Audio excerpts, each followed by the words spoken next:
You are watching Human Life Dimensions. Your life begins here. सोच बनती है हकीकत। दोस्तों, आपने ओम शांति ओम का यह डायलॉग अगर किसी चीज को दिल से चाहो तो सारी कायनात उसे तुमसे मिलाने में लग जाती है जरूर सुना होगा। इसी को सिद्धांत के रूप में लॉ ऑफ अट्रैक्शन कहा जाता है। ये वो सिद्धांत है जो कहता है कि आपकी सोच हकीकत बनती है। यह डिटर्मिनेशन या इच्छा शक्ति ही है जो आपको लक्ष्य से जोड़े रखती है और कंटिन्यूअस एफर्ट्स करने के लिए इंस्पायर करती है।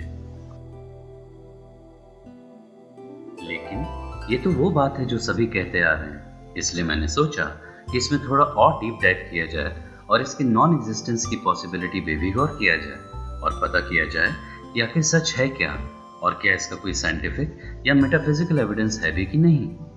मैं ये नहीं कहता कि लॉ ऑफ अट्रैक्शन एक गलत अवधारणा है, लेकिन ये जरूर से कहता हूँ कि कुछ लोगों ने इस सिद्धांत के रियल मीनिंग को मिसरिप्रेजेंट करके अपने खुद के मटेरियलिस्टिक गेन के लिए लोगों को भरमाना शुरू कर दिया और लोग अपने लालच के वशीभूत होकर फंसते भी जा रहे हैं।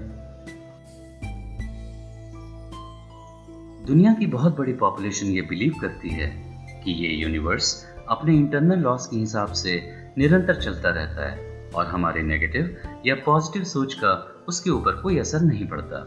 जबकि कई लोग ऐसे भी हैं जो इस बात में बिलीव करते हैं कि यूनिवर्स का चलना हमारे परसेप्शंस, थॉट्स एंड इंटेंशन से ऑल्टर हो सकता है।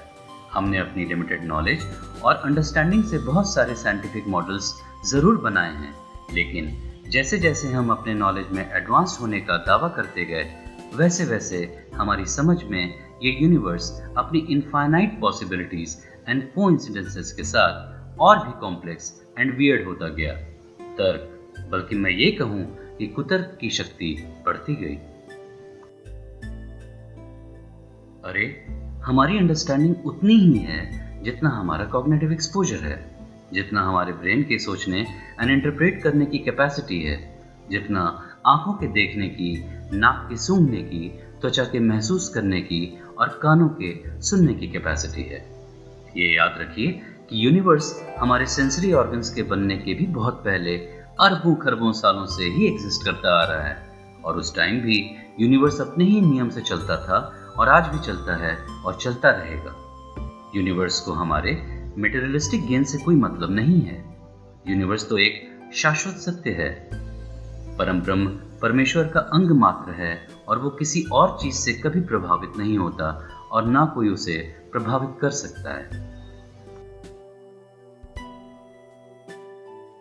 लॉ ऑफ अट्रैक्शन एक मेटाफिजिकल स्यूडोसाइंस है विद कंक्लूजन्स जो कि erroneous, unfounded and often incorrect assumptions पे बेस्ड है।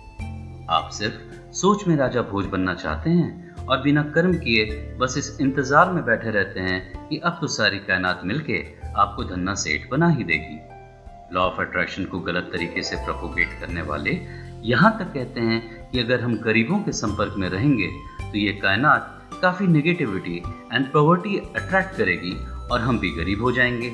इसलिए हमें अपना अटेंशन सिर्फ अमीरों पे देना चाहिए और हमेशा अपनी सोच में ऐशो आराम की बातें, जैसे कि हमारे पास BMW, ऑडी, लंबोर्गिनी जैसी कार है, एक बड़ा सा बंगला है, नौकर चाकर हैं और करोड़ों रुपए हैं। What is this? Is this called law of attraction? जहां आप लोगों के वैल्यू सिस्टम्स को स्पॉइल एंड किल कर रहे हैं और उनके लिए ऐसी भ्रामक स्थिति पैदा कर रहे हैं जिनसे बाहर निकलना भी मुश्किल हो जाता है।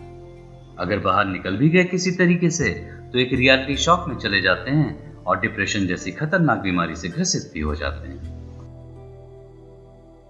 अरे, ये तो कुछ भी नहीं। लॉ ऑफ अट्रैक्शन को प्रोपोगेट करने वाले तो ये भी कहते हैं कि अगर हम बीमारी के बारे में सोचते हैं या बीमार के साथ समय बिताते हैं तो हम अपने लिए बीमारी अट्रैक्ट कर लेंगे। ये लोग आपको ये सिखाने में लगे हुए हैं कि आप एक अनरियलिस्टिक फ्यूचर को एंटिसिपेट करके उसमें रहना शुरू कर दीजिए, जैसे कि वो सच में हो चुका है और आप ऑलरेडी एक धन्ना सेठ हैं। आपको आगे के प्लान्स, एक्शंस एंड चैलेंजेस के बारे में नहीं सोचना, क्योंकि वो नेगेटिव इम्पैक्ट वाले वर्ड्स हैं और हमें नेगेटिव अट्रैक्ट नहीं करना। इसलिए सिर्फ रिजल्ट पे फोकस करिए, प्रोसेस जाए भाड़ में। You can think your way to the perfect state of health, the perfect body, the perfect weight and eternal youth. बस आप परफेक्शन परफेक्शन परफेक्शन सोचते रहिए। ये आपके लाइफ में सारी चीजें परफेक्ट हैं। क्या है ये? कैसी बातें प्रोपेगेट की जा रही हैं दुनिया में इस लॉ ऑफ अट्रैक्शन के माध्यम से? और वो लोग भी सोचिए कि कैसे इन भ्रामक बातों पे अमल भी करने पे लगे हुए हैं। सोचने वाली बात है ये कि हम इतने बेवकूफ हो चुके हैं और लालच के वशीभूत हैं कि हम अपना दिमागी संतुलन भी खो चुके हैं। हमारी सोच, हमारे परसेप्शंस, हमारे इंटेंशंस तो मात्र हमारे जीने की शैली हैं, जिसमें हम सभी निरंतर उलझे रहते हैं और उसी को एक रियलिटी मान के चलते रहते हैं। मेटाफिजिक्स हमारी सोच और किसी भी साइंस से बहुत ही परे है। इसलिए ये जरूरी है कि हम अपना ध्यान परम सत्य, परम ब्रह्म परमेश्वर में लगाएं, जो कि एकमात्र परम सुख है, ना कि ऐसी बातों में जिनमें सिर्फ कुतर्क है और कोई बेस नहीं है। किसी अति सूक्ष्म बिंदु के एक तरफ अट्रैक्शन और दूसरी तरफ डिस्ट्रैक्शन होता है, जिसे हम अपने इंडिविजुअल परसेप्शन के प्रभाव में महसूस करते हैं, चाहे वो बाहर से इम्पोज किया गया हो या अंदर से कैलिब्रेट किया गया हो। हम अपने कर्म फलों के वशीभूत होते हैं और उसी के प्रभाव में अपना जीवन व्यतीत करते हैं। इसलिए हमारा सारा ध्यान सिर्फ अच्छे कर्मों पे होना चाहिए, जिससे सभी प्राणी का भला हो, सत्कार हो। पॉजिटिव थॉट्स को रखना और उसके अनुसार जीवन जीना बुरा नहीं है, लेकिन अनरियलिस्टिक एंड फॉल्स थॉट्स को सिर्फ और सिर्फ अपने मटेरियलिस्टिक गेन से जोड़ना सरासर गलत है, बेसलेस है और दुख का सबसे बड़ा कारण है। अगर लॉ ऑफ अट्रैक्शन के सिद्धांत का वाकई यूज करना है तो हाथ जोड़कर इस यूनिवर्स से विश्व शांति मांगिए, रोग रहित संसार मांगिए और सबका भला मांगिए। और हाँ, सिर्फ मांगना या सोचना ही नहीं, बल्कि वैसा कर्म भी करना है जिससे ये रिजल्ट मिले। इसलिए आप अपने ऑप्शंस को क्लोजली स्क्रूटनाइज करिए और फिर डिसाइड करिए कि आपको अपना टाइम, मनी एंड एनर्जी ऐसे चीजों में नहीं लगाना जो कि ineffective, baseless and potentially harmful हैं। Choice is yours. लेकिन अगर आप इस मकड़जाल में बुरी तरह से फंस चुके हैं और अपना सब कुछ या काफी कुछ ऑलरेडी गवा चुके हैं, तो मैं फिर यही कहूंगा कि you are not irrational, you are just quantum probabilistic, जिसके बारे में डिटेल में चर्चा मैं अपने नेक्स्ट वीडियो में करूंगा। So stay tuned. मैं हूं आपका दोस्त और होस्ट रजनीश सिन्हा और आप देख रहे हैं ह्यूमन लाइफ डायमेंशंस।